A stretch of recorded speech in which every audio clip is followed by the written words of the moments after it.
Practice makes practice. This is the mantra that my dad used to repeat to me over and over again as a child.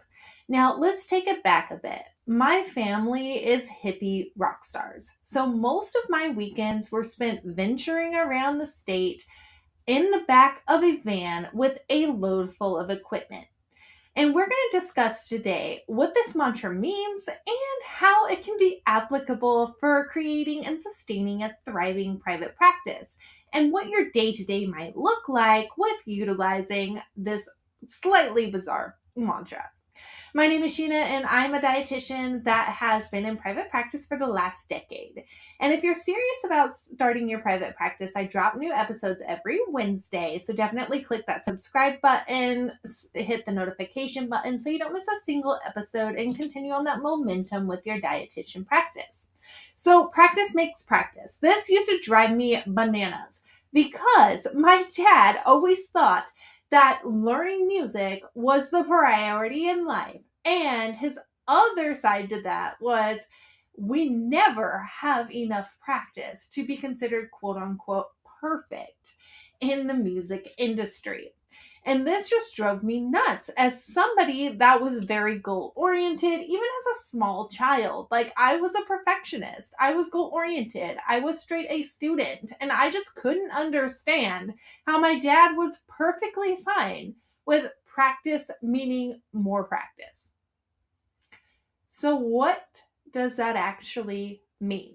Now, this is what I subscribe to in my life.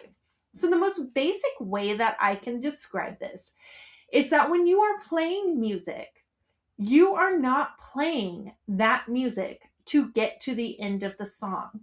When a musician plays music, if you've ever had any experience with playing an instrument, guitar or flute or piano or whatever it is that you are experienced in, you know we're playing that for the exhilaration of the experience. And this is very different than what Western culture teaches us is to be successful.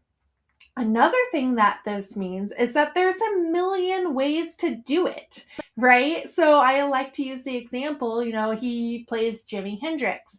And what he'll do is for hours on end, he'll study the Jimi Hendrix and he will learn new ways to play the same song over and over and over again.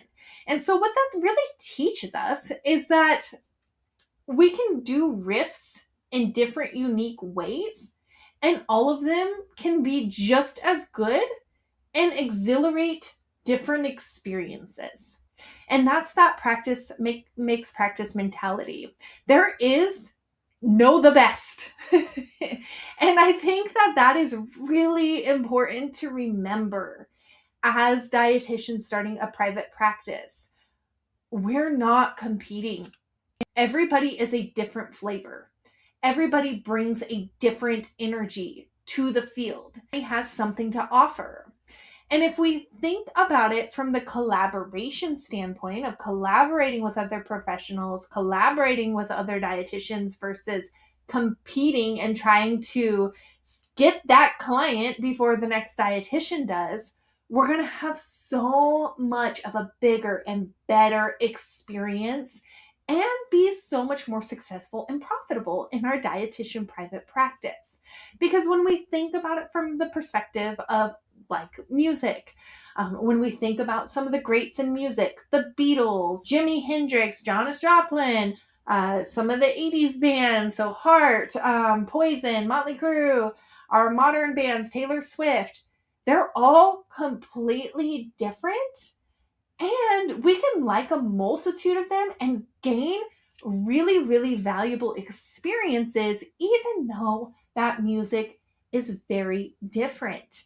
And 17 people can see Taylor Swift in a different variation, and all can be magnificent. So all of these is what that means when we say practice makes practice, and there is no perfection. So while that used to drive me crazy, now I find it incredibly enlightening. And I utilize this mantra a lot in my dietitian private practice. So I really want to encourage you as a dietitian provider that is striving to create a thriving dietitian practice to kind of restructure your mindset.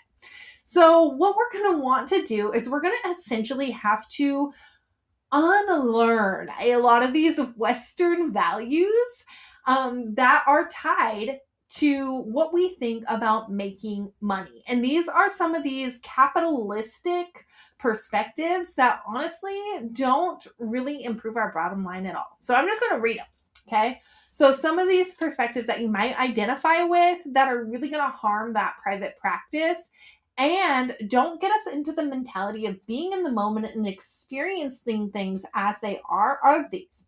So number one, perfectionism doesn't exist. So as we talked about before with the 17 different variations of how we might sing a Taylor Swift song, all 17 can be magnificent, magical, create this experience for us if we've got really talented performers.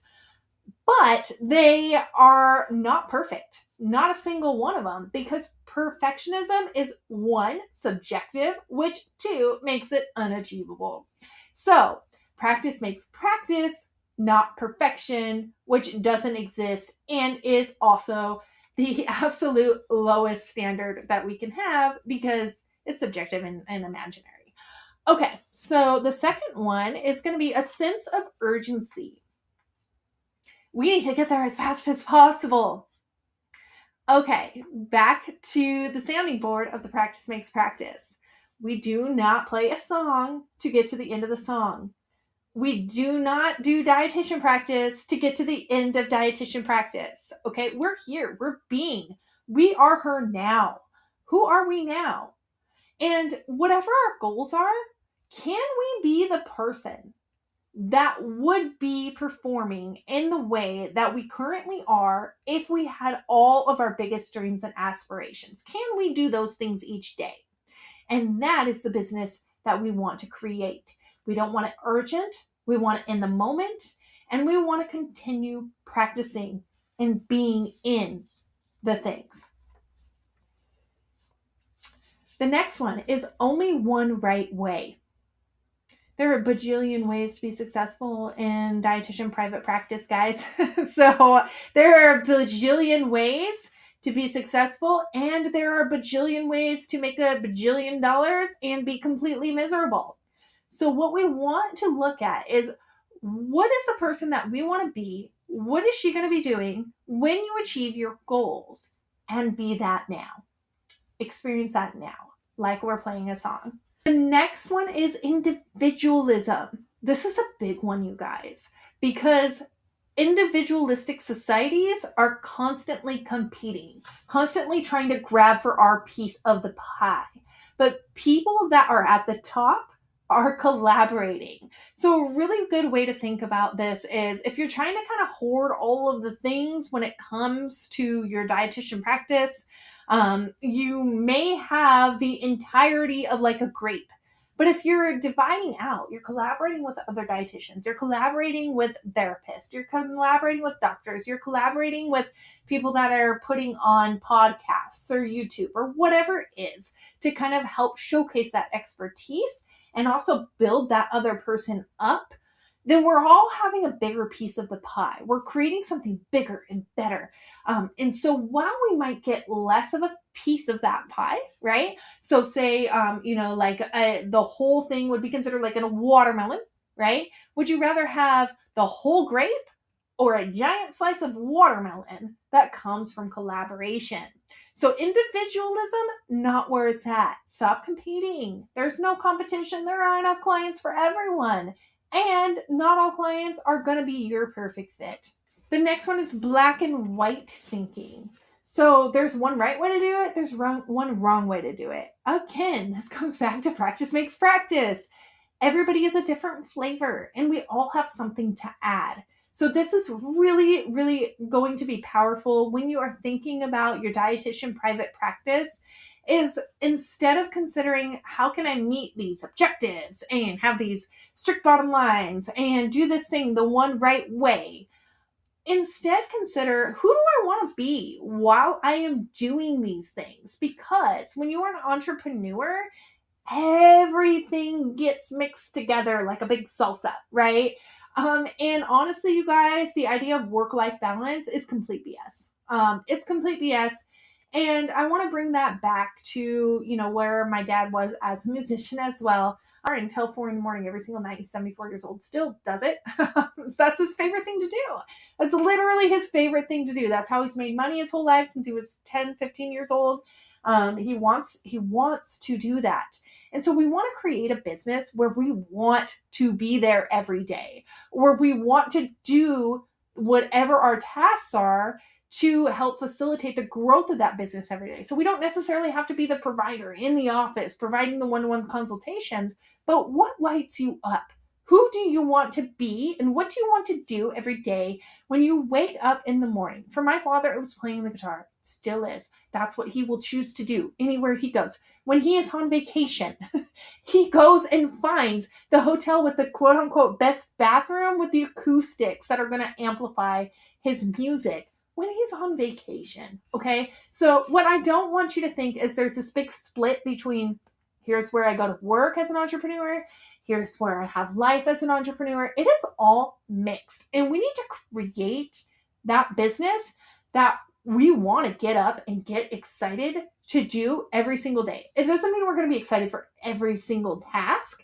But honestly, you guys, I love my business. I'm like my dad in the bathroom. Like if I go on vacation, I'm like, okay, this is really, really great, but like, when do I get to do my creative energy to kind of put some things in my business for a couple hours? Like, I just need to like sit down and like have my creative energy for a couple hours here. And that's really what we want to create. We want to create, again, that practice. It's all back to practicing and practicing, making practicing so that we can live a life where that's all we want to do is practice. And so those are a few lessons from my 74-year-old rockstar father, guys. And I hope that you enjoyed them. If this video was helpful for you, please consider liking, subscribing, and sharing with a friend.